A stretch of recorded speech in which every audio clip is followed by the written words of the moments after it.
Hello po guys, samot dalangin ko po na lahat po ng makakakita ng content ko na to pilitin nyo po, pakitry nyo pong umpisahan mula part 1 hanggang final part. Kasi pagbibigay ko po ito ng detalye, part 3 na po ito, pagbibigay ko po ito ng detalye ng pagkakasunod-sunod ng mangyayaring sunod-sunod na pangyayari hanggang sa pinaka-final, pinaka-ultimate na pagbabalik ng ating Lord Jesus, ng ating Creator at ng paghahari talaga ng God the Father. So, part 3 na po to. Sana po subaybayan nyo. Tapusin nyo po yung part 1, yung intro ko. Ito po part 3 na Bible verses din po ito. Life coach, life motivation. So, ang pagpapaliwanag po talaga ng isang matuwid na mangangaral na to, more or less po, syempre estimation po yan rough estimation po yan tayo naman po talaga, kumbaga sa ang knowledge po ngayon talagang boom na talaga sa generation natin na to. Ang pagpapaliwanag niya po, kasi nagsulat po ako ng mga points ng mga importanteng details. So, ang pagpapaliwanag po ng ating isang matuwid na mangangaral ng generation natin ngayon, sabi niya po, hindi po agad talaga mangyayari yung great, yung ultimate na tribulation, not unless mangyari muna yung rapture. So, ang mga tao po nalilito, kaya po nagbigay linaw po siya. Kasi nung una po talaga, ang inaabangan talaga nitong mga taong last generation natin, yung mga lumalabas pong mga documentaries, tribulation na agad. Hindi po, ito pong mga nangyayari, pamula pa po nung sinalita ni Peter. Kasi sabi nga po nung isang matuwid na mangangaral na to, na itawid ko na rin po ito sa ibang mga content ko ng What is Written Truly Happen. Yung pong pagpapaliwanag ni Peter, sa Peter 1 po yan, Peter 2, sa Mateo, kay Lucas, kay Mark, pati ni Daniel, ni Isaias, yan po magkakatugma-tugma hanggang sa dinagdagan na po ng ating Lord Jesus sa Revelation. Inireveal na po ng ating Lord Jesus kay John, yung pinakahuling apostol niya na namatay, yung iba pang mga most vital na mangyayari. Pinakita po ng ating Lord Jesus yung visions kay John, kasi siya nga po yung kahuli-hulihang namatay Kung matatry niyo pong kalkalin yung yung profile ko, nandyan po yan, nasa kalagitnaan po yan. Kasi nagumpisa po akong gumawa ng Bible verses sa sarili ko pong pagpapaliwanag na may pinagkuhanan din po akong mga documentaries. Until now naman po, naglalakap pa rin po ako ng mga documentaries Kasi ginugol ko na po yan hanggang may lakas pa ako. Makapagtawid pa rin ako ng mga Bible verses, ng mga What is Written Truly Happen, hanggat kaya ko pa, hanggat malakas pa po ang internet ng lugar, ng mundong ito na ginagalawan nating lahat. So guys, ito po hindi naman po ito parang kumbaga sa mapaprightened ka, mai-scared ka, mag-aalala ka. Hindi po. Kailangan po maging aware talaga tayong lahat, guys.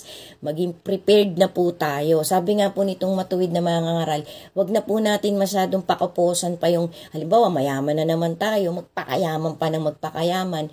Although, siyempre, normal po yan sa mga taong talagang gusto umasenso Kaya lang, pukusan din po natin yung spiritual natin. Ako po kasi para po sa akin, ang best advice ko pong ina-advise sa bawat content na ganitong ginagawa kong Bible verses, What is Written Truly Happen, mga life motivation, ang pinopokus ko po paka-alerto po tayo dun sa spiritual natin, dun sa nasa loob nito. Kasi yun po yung magkakamit ng buhay na walang hanggan Yun po yung magbibigay yun po ang tatanggap ng salvation. Yun po ang magkakamit ng regalo ng reward ng ating Creator.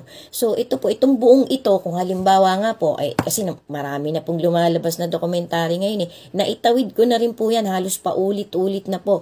Nandun po yan sa front ng profile ko, yung pin. Yung pin po, yung mga ibang dagdag po, nandun po sa kalagitnaan. Kung gusto nyo pong kalkalin, sana nga po, ang pinipray ko ang mga bagong content ko na ganito, na longer videos, na Bible verses nga po, ang ginagawa kong hashtag, sana po tapusin nyo.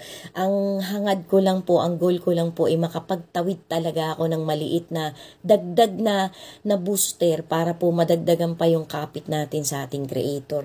So ito nga po, balik tayo dito sa content ko, guys. Ang pagpapaliwanag po ng isang matuwid na mangangaral na to, ang hinihintay po talaga ng lahat ng taong nagtitiwala sa sa isang matindi, isang gintong pagkakataon na mapasama ang taong ito. Tayong lahat, lahat na po, nilalahat ko na, pilitin po nating mapasama agad tayo dun sa rapture, dun sa unang pagkabuhay.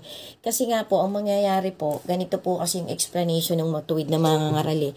Ito pong generation natin ngayon, last humanity na to. Pero, marami pa pong ipapanganak. Marami pa daw pong mamamatay. Which is facts po yan. Kasi hindi naman po talaga masisira ang earth na to ng ganun-ganun Kasi magkakaroon pa po ng 1,000 years na paghahari ang ating Lord Jesus. Pero ang pinaka-vital pong sinabi ng matuwid na mga ngaral na to, hindi po dito sa lupa yung 1,000 years na reigning.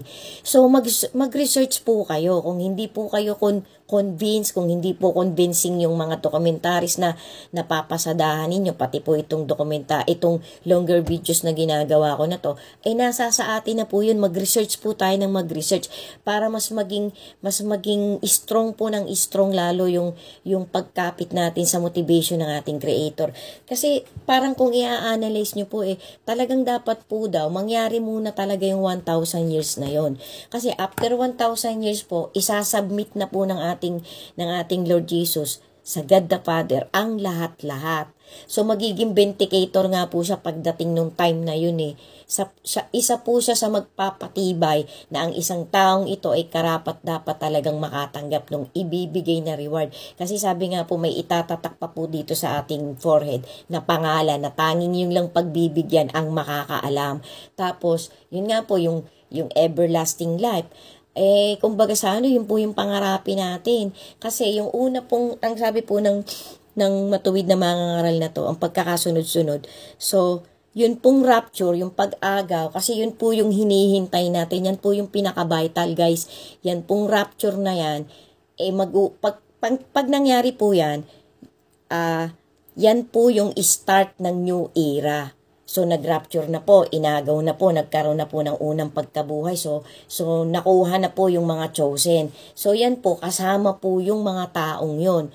Kung nabuhay ka noon kay Kristo, kasama ka. Kung namatay ka dahil kay Kristo, kasama ka sa mararapture. Ngayon, kung nabubuhay ka sa pangkasalukuyan na nabubuhay ka na kay Kristo, meaning, nabubuhay ka na sa motivation ng ating Panginoon, tinutupad mo na ang mga utos niya, nagpapakatuwid ka na, may chance kang mapasama dun sa unang irarapture. So, yan po yung pagpapaliwanag nung matuwid na mga ngaral. So, ang umpisa po ng rapture, yung pag-agaw na yon, katapusan po yun ng isang era at simula ng isang bagong era. So kapag po nangyari na yung rapture, yan po yung inaabangan natin ngayon. Ang sabi pa po ng matuwid na mga ngaral na to, any moment po, hindi na po yan magtatagal, kaya maging ready po tayo. Sundan nyo pa po guys, sundan nyo pa po.